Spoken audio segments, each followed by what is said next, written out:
They called it the crime of the century. The Sackler family's OxyContin empire that addicted millions of Americans, killed over 500,000 people, and generated $35 billion in profits before anyone stopped them.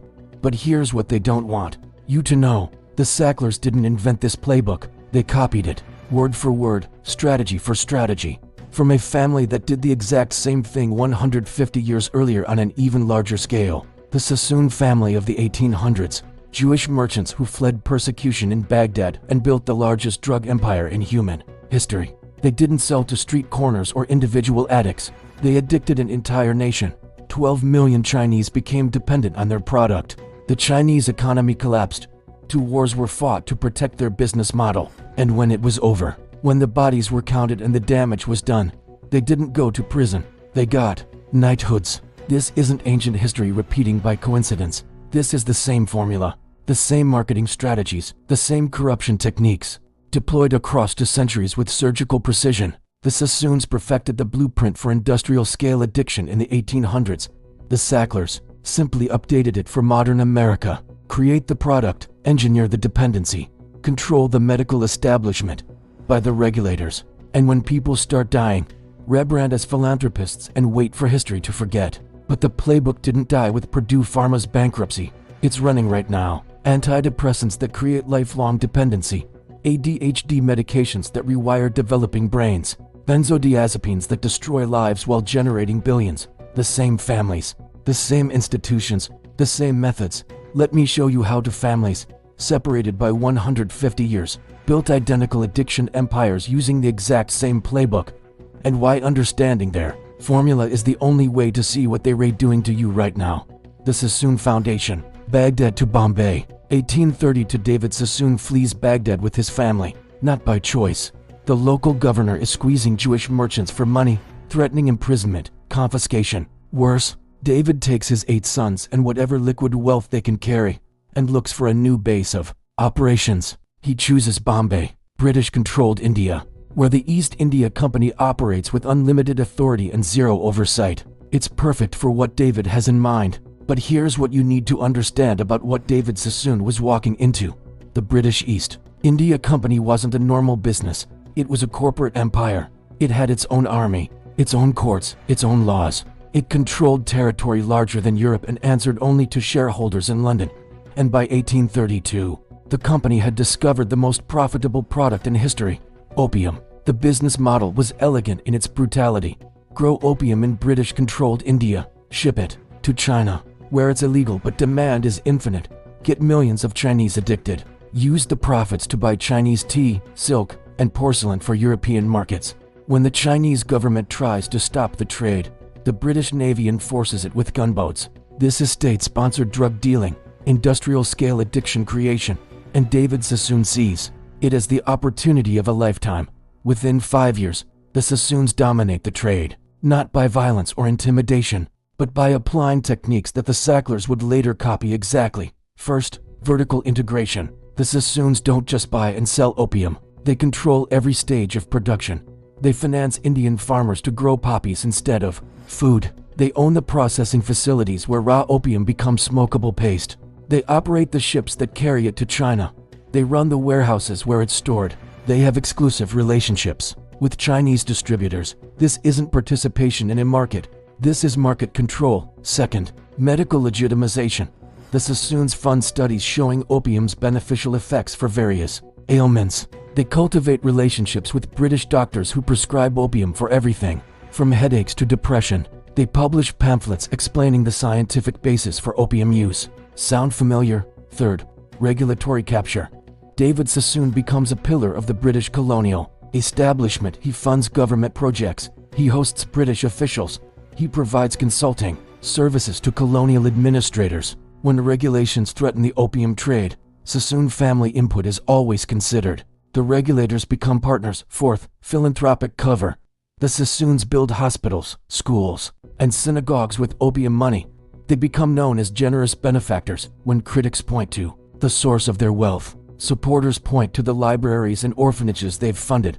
The blood money becomes respectable. By 1840, the Sassoons are shipping 40,000 chests of opium annually to China. Each chest contains 140 pounds of refined opium. That's 5.6 million pounds of narcotics flooding Chinese ports every year. And the scale keeps growing. But here's the key innovation that the Sacklers would later perfect. The Sassoons don't just sell opium. They create opium culture. They fund opium dens that make the experience social and appealing. They develop marketing materials showing respectable Chinese using opium for relaxation and socializing. They create delivery systems that make opium convenient and accessible. They're not selling a drug. They're selling a lifestyle.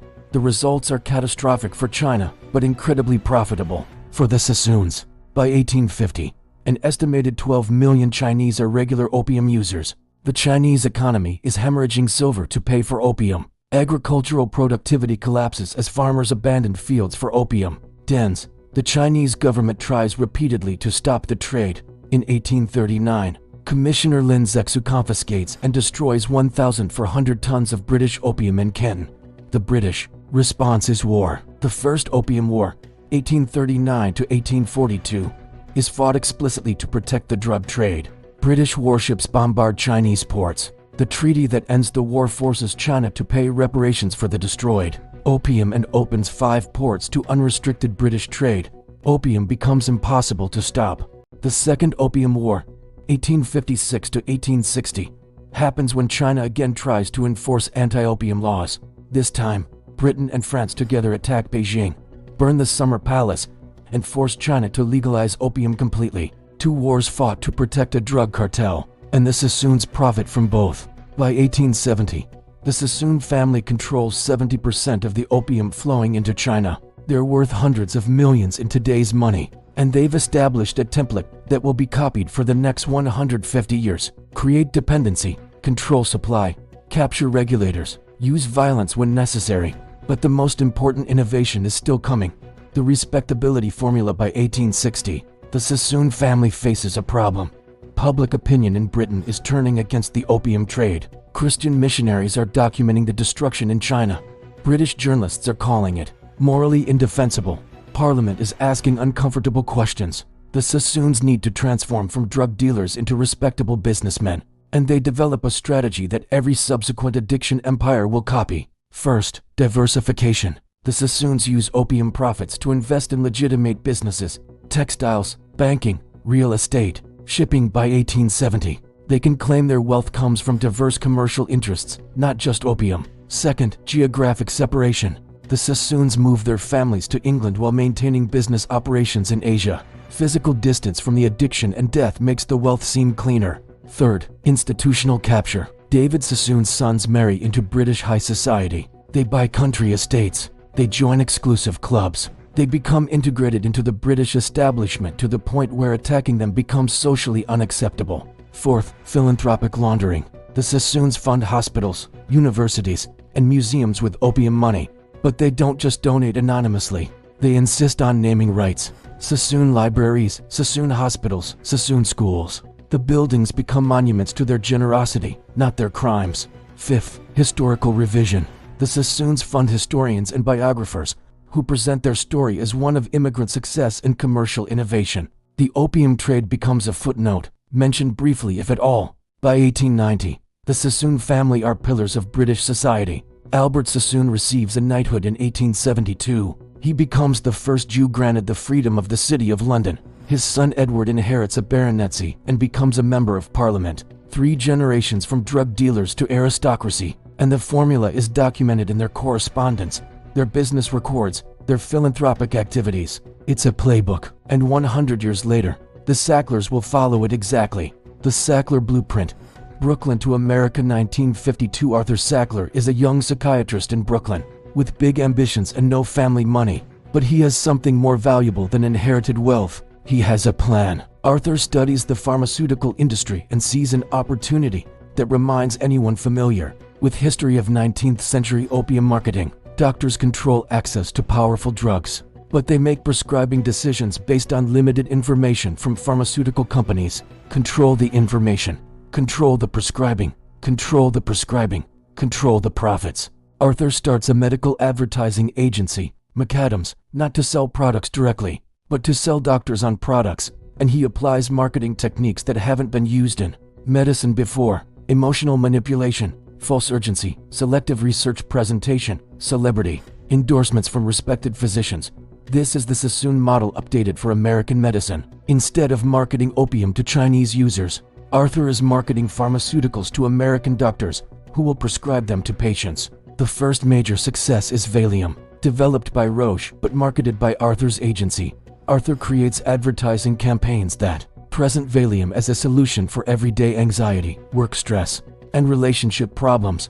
Valium isn't marketed as a powerful psychiatric medication for severe conditions. It's marketed as a lifestyle enhancer for normal people facing normal challenges. Sound familiar? By 1978, Valium is the most prescribed drug in America. 2.3 billion pills sold annually. And Arthur Sackler has established the template for pharmaceutical marketing that every subsequent addiction empire will follow. Create medical justifications for recreational use. Market to healthy people experiencing normal life stress. Make the drug seem safe and routine. But Arthur is just warming up. In 1952, Arthur's brothers Mortimer and Raymond purchase a small pharmaceutical company called Purdue. Frederick, it's a sleepy operation making laxatives and antiseptics. But the Sacklers have bigger plans. They're going to create the most addictive painkiller in history and market it as non-addictive. The development of OxyContin begins in the 1980s. Purdue's scientists know they're creating an extremely powerful opioid. Internal documents, later revealed in lawsuits, show company executives calling it superheroin and discussing its addiction potential. But instead of seeing addiction as a problem to solve, they see it as a market to exploit. This is the key insight that connects the Sacklers to the Sassoons. Addiction isn't a side effect of their product. Addiction is their business model. The Sacklers develop marketing strategies that the Sassoons would recognize immediately. First, medical legitimization. The Sacklers fund research showing OxyContin's effectiveness for various pain conditions. They cultivate relationships with pain specialists, who become advocates for aggressive opioid prescribing. They create treatment guidelines that recommend opioids as first-line therapy for conditions that were previously managed without drugs. Second, regulatory capture. The Sacklers develop close relationships with FDA officials. They provide consulting fees, research grants, and job opportunities to regulators who approve their products and marketing claims. When the FDA approves OxyContin in 1995, the label claims it has a low abuse potential because of its time-release formulation. This is false. Internal Purdue research shows the time-release mechanism is easily defeated, making the drug highly abusable. But the FDA approval gives the Sacklers exactly what they need: official government endorsement of their addiction machine.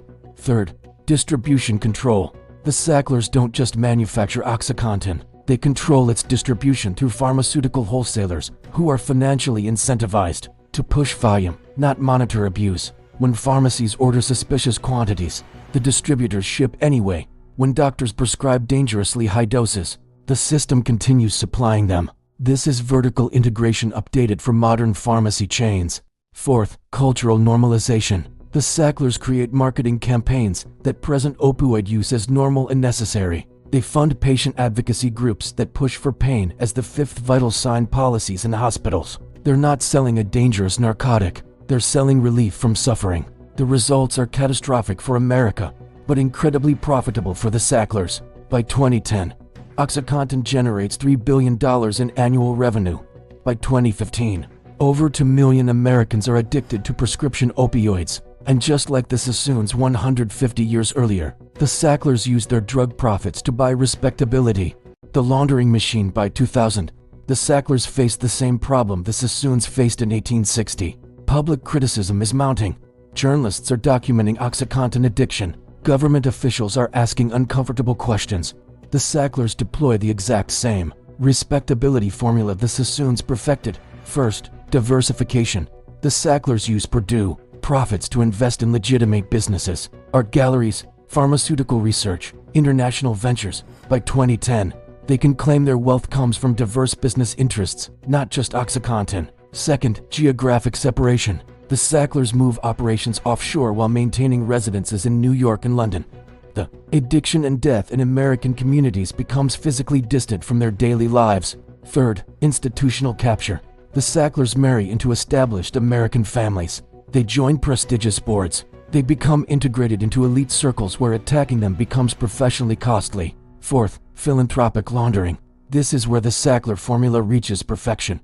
They don't just donate to hospitals and museums. They demand naming rights for their donations. The Sackler Wing at the Metropolitan Museum of Art, the Sackler Gallery at the Smithsonian, the Sackler Institute at Columbia University, Sackler Centers at medical schools across America. Their name becomes synonymous with culture, education, and medical research, not addiction and death. Fifth, historical revision. The Sacklers fund medical conferences, research institutions, and academic programs that present their story as one of pharmaceutical innovation and pain management advancement. The opioid epidemic becomes a regrettable side effect of necessary medical progress, not the intended outcome of a deliberate business strategy. By 2015, the Sackler family controls a $13 billion fortune, and their name adorns institutions across America and Europe. They're celebrated as medical innovators and cultural patrons. Meanwhile, OxyContin addiction has created a heroin epidemic that kills 70,000 Americans annually. Same formula, same result, same respectability. But there's one difference between the Sassoons and the Sacklers. The internet exists now, and the evidence of their crimes is harder to erase. What makes the Sackler case different from the Sassoon precedent is documentation. In the 19th century, the Sassoons could destroy incriminating documents, control historical narratives, and rely on time to obscure their crimes. The Sacklers operated in an era of electronic communications, regulatory filings, and legal discovery. When states and families sued Purdue Pharma, internal documents became public record, and those documents reveal a business strategy identical to the Sassoon opium formula. A 1996 Purdue memo describes OxyContin's target market as patients using opioids for recreational purposes, not medical purposes, recreational. A 2001 internal presentation shows Purdue executives celebrating states with the highest OxyContin addiction rates as their most successful markets. A 2007 email from Richard Sackler, company president, refers to OxyContin addicts as reckless criminals while simultaneously developing marketing strategies to increase their drug consumption. These aren't the communications of people accidentally creating addiction. These are the communications of people deliberately exploiting addiction for profit. The same mindset visible in Sassoon family letters about Chinese opium users in the 1840s. But the most revealing document is a 2014 internal strategy memo titled Project Tango. The plan describes how to expand OxyContin marketing to capture more patients by targeting specific demographic groups with customized addiction messages: young people with sports injuries, elderly people with chronic pain, veterans with PTSD. Each group receives tailored marketing designed to maximize drug consumption and minimize resistance to long-term use. This is precision addiction marketing. The Sassoons targeted an entire nation. The Sacklers targeted specific vulnerable populations with surgical accuracy, and it worked. Between 1999 and 2019, over 500,000 Americans died from overdoses linked to prescription opioids that began with OxyContin or similar drugs marketed using Sackler techniques. 500,000 deaths from one family's business model. The Chinese opium epidemic killed an estimated 12 million people over 50 years. The American opioid epidemic has killed 500,000 in 20 years and continues accelerating. Same formula, modern efficiency. The current playbook. But here's what should terrify you about this story. Purdue Pharma declared bankruptcy in 2019. The Sacklers paid for $0.5 billion in settlements. Museums removed the Sackler name from their galleries. Wrong, the playbook didn't die with Purdue. It evolved. The same pharmaceutical companies that learned from the Sackler model are now applying it to different drug classes with the same addiction potential, but better legal protection. Antidepressants are now prescribed to 13% of Americans, including children as young as 12. The drugs create physical dependency that requires lifelong use. Withdrawal symptoms are often worse than the original condition, but they're not classified as addictive because addiction implies recreational use. Technical distinctions that allow the same business model with different terminology. ADHD medications like Adderall are methamphetamine compounds prescribed to millions of children. Long-term use rewrites brain chemistry, creating permanent dependency. But it's called treatment, not addiction. Benzodiazepines like Xanax and Klonopin create physical dependency faster than heroin. Withdrawal can cause seizures and death, but they're prescribed for normal anxiety that was previously managed without drugs. Each of these drug classes follows the Sackler playbook exactly. Medical legitimization through funded research, regulatory capture through industry-funded agencies, cultural normalization through patient advocacy groups, distribution control through pharmacy benefit managers, and when problems emerge, the same philanthropic laundering and historical revision. Johnson & Johnson, facing billions in opioid settlements, funds cancer research centers. Pfizer, caught manipulating antidepressant trial data, endows medical schools. Eli Lilly, prosecuted for illegal marketing practices, sponsors mental health awareness campaigns. The names on the buildings change, the formula doesn't. The new Sassoons, but the most sophisticated current application of the addiction empire formula, isn't happening in traditional pharmaceuticals. It's happening in digital drugs. Social media platforms use addiction neuroscience to create psychological dependency that generates revenue through attention harvesting. The business model is identical to opium and OxyContin. Create dependency, maximize consumption, profit from compulsive use. Facebook's internal research, revealed in congressional hearings, shows the company knew its algorithms were creating depression and anxiety in teenage users. Instead of addressing the problem, they used the research to make their products more addictive. TikTok deploys variable reward schedules that trigger dopamine responses, identical to gambling addiction. The algorithm is designed to create compulsive checking behavior that maximizes screen time and ad revenue. Instagram studies show the platform increases body dysmorphia and self-harm behavior in young women. Internal documents reveal executives celebrating these engagement metrics as business successes. This is the Sackler playbook applied to digital platforms. Create products that cause psychological harm, fund research that minimizes the harm, capture regulators who might limit the business model, use profits to buy cultural legitimacy. Mark Zuckerberg funds hospitals and schools. Jack Dorsey sponsors meditation research. They ray using social media profits to buy the same respectability. The Sassoons purchased with opium money, and the Sacklers bought with OxyContin revenue, and it's working.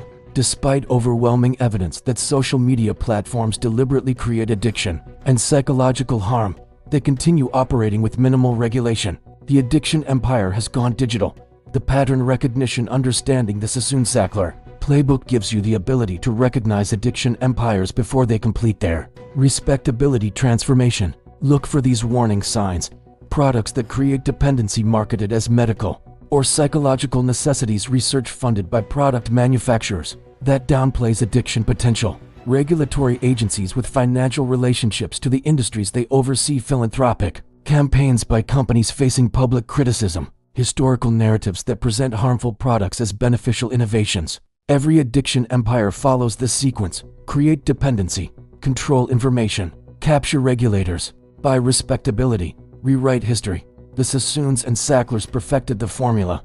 Their successors are applying it to new products and new markets: prescription antidepressants, social media platforms, online gambling, processed food engineered for overconsumption, video games designed to trigger compulsive spending. Each industry uses identical techniques: dependency creation, medical legitimization, regulatory capture, cultural normalization, philanthropic laundering, and each industry will follow the same trajectory: massive profits during the expansion phase, public criticism when the damage becomes visible, legal settlements that represent a fraction of total revenue, philanthropic campaigns to rehabilitate reputations. The formula works because it exploits fundamental human weaknesses: the desire to trust medical authorities, the tendency to normalize profitable behaviors, the willingness to forget historical crimes in exchange for current benefits. The Sassoons built libraries with opium money. The Sacklers funded medical research with OxyContin profits. Today's addiction empires will fund climate research,